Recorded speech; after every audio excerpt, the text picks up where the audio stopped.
आप देख रहे हैं एमएस टीवी और मैं हूं आपके साथ कंचनाई। नजर डालते हैं उत्तराखंड की कुछ खास खबरों पर। भाजपा ने संगठन पर्व के तहत भाजपा ने प्रदेश में मंडल अध्यक्षों और जिलाध्यक्षों की घोषणा कर दी, तो वहीं अब सभी की निगाहें प्रदेश अध्यक्ष के चुनाव पर टिकी हुई है।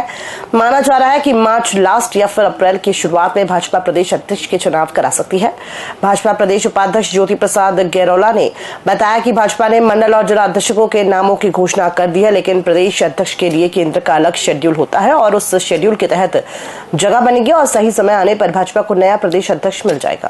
भारतीय जनता पार्टी एक लोकतांत्रिक पार्टी है और इस लोकतांत्रिक पार्टी ने अपने प्रथम चरण में मंडल अध्यक्षों के निर्वाचन को संपन्न किया, उसके बाद जिला अध्यक्षों के निर्वाचन को संपन्न किया और प्रांतीय अध्यक्ष का जो निर्वाचक मंडल होता है उसमें प्रांतीय परिषद के लिए कार्यकर्ताओं का वो बनाया गया। अब मुझे लगता है कि जैसा केंद्र का शेड्यूल अलग अलग राज्यों के लिए अलग अलग प्रकार से निर्धारित हो रहा है, उत्तराखंड राज्य के लिए भी उस शेड्यूल में व्यवस्था बनेगी कि केंद्र से जो चुनाव अधिकारी हैं उस शेड्यूल को निर्धारित करेंगे और सही समय आने पर जैसा केंद्र उचित समझेगा उत्तराखंड को प्रांतीय अध्यक्ष मिलेगा। उत्तराखंड में इन दिनों अवैध मदरसों के खिलाफ धामी सरकार द्वारा लगातार कार्रवाई की जा रही है। वहीं कांग्रेस का कहना है कि उत्तराखंड में कई बड़े प्राइवेट स्कूल ऐसे भी हैं जो सरकारी जमीन पर बने हैं, जिसको लेकर भाजपा प्रदेश मीडिया प्रभारी मनवीर चौहान ने कहा कि अवैध तरीके से कोई भी संस्थान या संस्था हो उसके खिलाफ सरकार अभियान चला रही है। उन्होंने कांग्रेस पर निशाना साधते हुए कहा कि कांग्रेस अवैध तरीके से चल रहे हैं मदरसों को लेकर तुष्टीकरण की राजनीति करती है।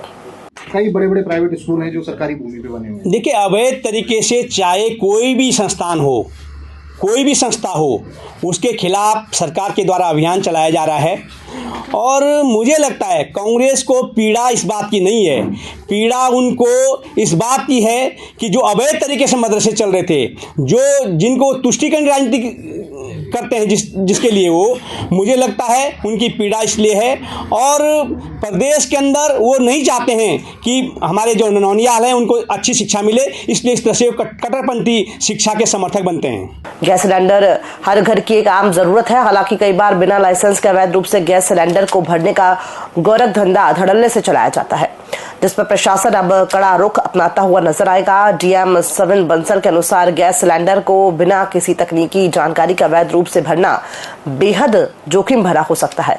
इस तरह से गैस सिलेंडर्स को भरने वाले व्यक्तियों के खिलाफ प्रवर्तन और पुलिस विभाग की टीमों का गठन किया जा चुका है, जो इस तरह के मामलों पर पैनी नजर बनाए रखेंगे। साथ ही अवैध रूप से संचालित हो रहे इन गैस गोदामों पर प्रशासन का कड़ा एक्शन देखने को मिलेगा। देखिए, जो इस तरह की इलिसिट एक्टिविटीज़ हैं वो एनफोर्समेंट का एक रेगुलर फीचर है।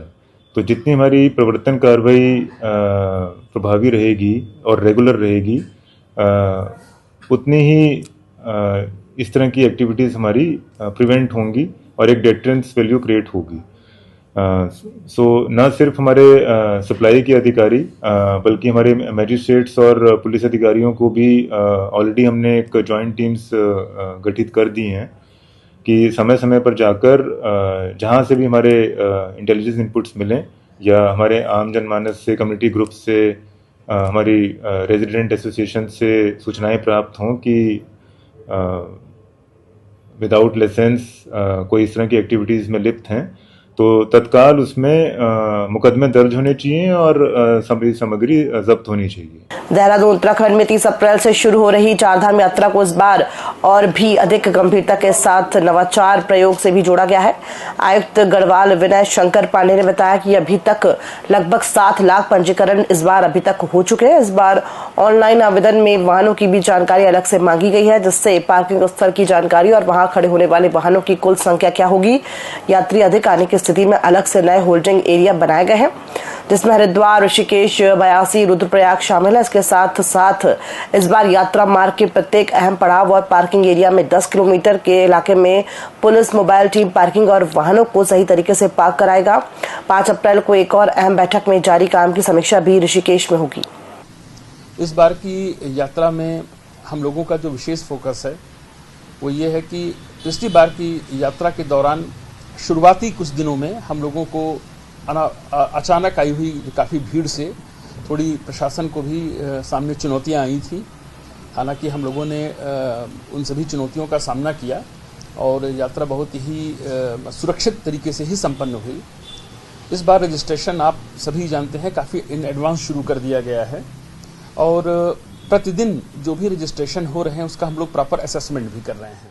विश्व संवाद केंद्र राजपुर रोड में राष्ट्रीय स्वयंसेवक संघ द्वारा प्रेस वार्ता का आयोजन किया गया, जिसमें संघ के शताब्दी वर्ष पूरे होने के उपलक्ष्य में प्रदेश में आयोजित होने वाले कार्यक्रमों से संबंध में जानकारी दी गई, जिसमें बताया गया कि इस वर्ष 20 अक्टूबर विजयादशमी के पर्व से कार्यक्रमों की शुरुआत की जाएगी, जो अगले वर्ष 20 अक्टूबर तक चलेंगे, जिसमें खंडवार कार्यक्रम के बाद 21 दिन तक घर घर जनसंपर्क कार्यक्रम अभियान चलाया जाएगा। इसके साथ ही प्रबुद्ध नागरिक गोष्ठी, युवा सम्मेलन, विद्यार्थी सम्मेलन भी आयोजित किए जाएंगे, जिसमें सामाजिक सद्भाव, समरसता, साथ ही देश की समस्याओं पर गहन विचार विमर्श चलेगा। 2 अक्टूबर विजयदशमी के दिन से ही और विजयदशमी के कार्यक्रम से ही और शताब्दी वर्ष का आरंभ होगा। इस शताब्दी वर्ष में और विजयदशमी के अवसर पर बड़े बड़े गणवेश के अंदर ऐसे संचलन के कार्यक्रम, पथ संचलनों के कार्यक्रम रखे हैं।